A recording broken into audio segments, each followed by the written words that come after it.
Chapter 5-6, looking at graphing inequalities. This time we're looking at inequalities in two variables. We talked about this a little bit the other day, that at some point we would want to put inequalities on a coordinate plane. So we're talking about x's and y's, and so all of the things that we've done with x's and y's and graphing slopes and intercepts, all that is right here. Okay, so we're going to be doing that.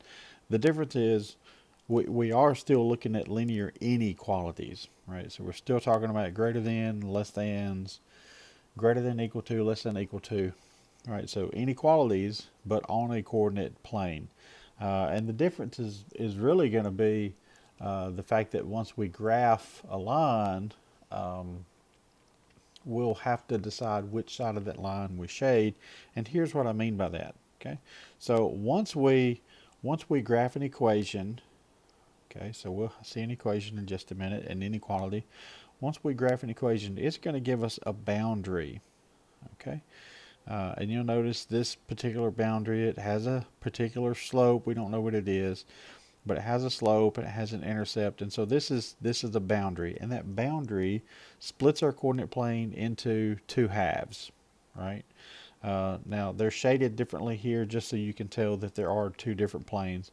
But what we're interested in right now for just a minute is the fact that we're going to be creating a boundary. When we graph that inequality, graph that equation, it's going to be a boundary of sorts that divides this plane into two halves. Now, let's talk about the fact that we're going to have greater than, equal to, less than, equal to's. If you remember with single variable, we were looking at just on a number line, and if we had an or equal to, that meant it had to be a closed dot graph, right? Well, the or equal to, once we go to a coordinate plane, means that we're going to have a solid boundary, or we're going to have a solid line. So that line is going to be solid, and that represents the or equal to part of an inequality. So it brings me to a question: what might happen then if we're dealing with just the greater than or less than's? Well, that's the open dot on a number line, and on a coordinate plane it's going to be a dashed boundary. So instead of a solid line, we'll just do a dashed line. Okay, and then the next piece we'll have to do is we'll have to decide which side of the line to shade. Let's do an example and see if all of this can kind of come together for us. So here's our coordinate plane, here's our inequality, and it says graph y greater than 1/2 x plus 3. Now, I went ahead and did you a favor on this first one and gave it to you in slope intercept form, right? 1/2 x plus 3, there's a slope, there's an intercept. So to get our boundary, the first thing we're going to do is, just for a moment, we're going to ignore the inequality sign and we're going to look at it as an equal sign. And I think when I do that, y equals, you're going to see your mx plus b. Okay, and so that's the boundary. Okay, so that'll be the line that we graph, an intercept of a positive 3, a slope of 1/2, and we'll get as many of those points as we can so we know where our boundary is going to be. And then the other thing that I'll remind you right here is that with inequalities, we'll have either a solid or a dashed boundary. And in this case, since we have a greater than, right, not the equal to, just the greater than, this is going to be a dashed boundary. And here's what that looks like. Instead of a solid line, we just have a dashed line.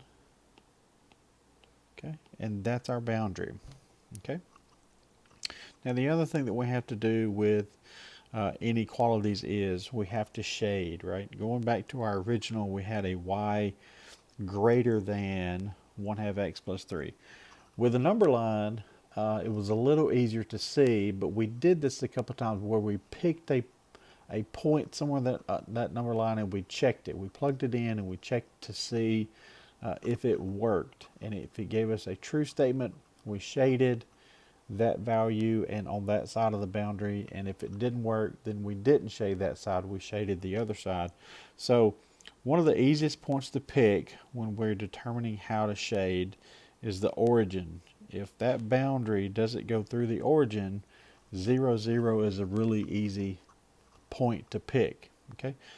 Now 0, 0 means that x equals 0, y equals 0, and we're going to take that and we're going to plug it right back into our original equation here. Y greater than 1/2 x plus 3. We're just going to plug 0, 0 in there and evaluate to see if we get a true statement or not. Okay, so plugged in 0 for y, 0 for x, and now let's evaluate, simplify both sides of this inequality, and we get 0 greater than 2. Okay, now is that a true statement and not a true statement? Is it true or false? Okay, this is a false statement. 0 is not greater than 2, which means that 0, 0 is not part of my solution, which means that the part of my solution is on the other side of the boundary, which is this side. And so we shade this side of our line. And this is our answer. This whole thing shaded in there, that's our answer. The boundary and the shading. Okay.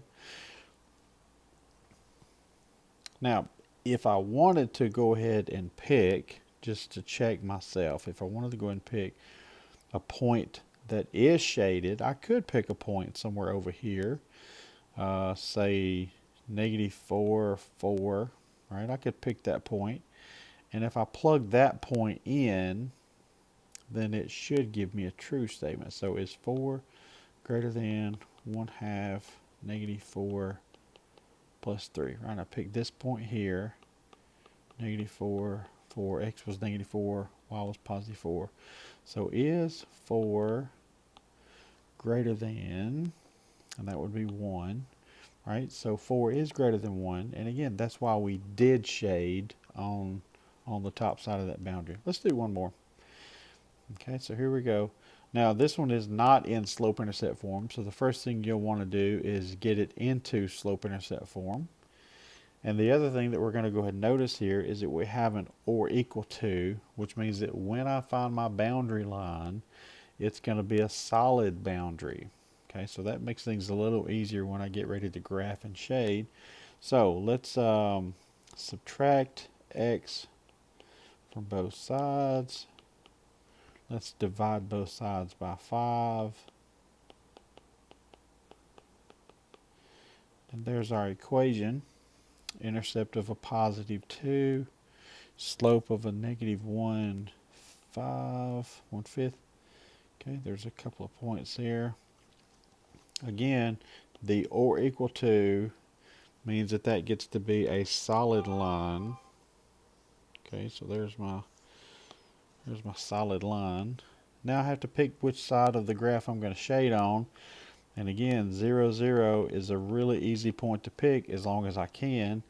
And what that means again is I substitute in 0 for x and y, and I evaluate. That's a 0. Okay, so is 0 less than or equal to 2? And in this case, that gives us a true statement. And a true statement means that I shade in that direction. I shade over the 2. I mean over the 0, 0. Okay, let me find it easier. There we go. So there we go. Shade, shade, shade, shade, shade, shade, shade. Right? And so there's my solution. The boundary and the shading is my solution.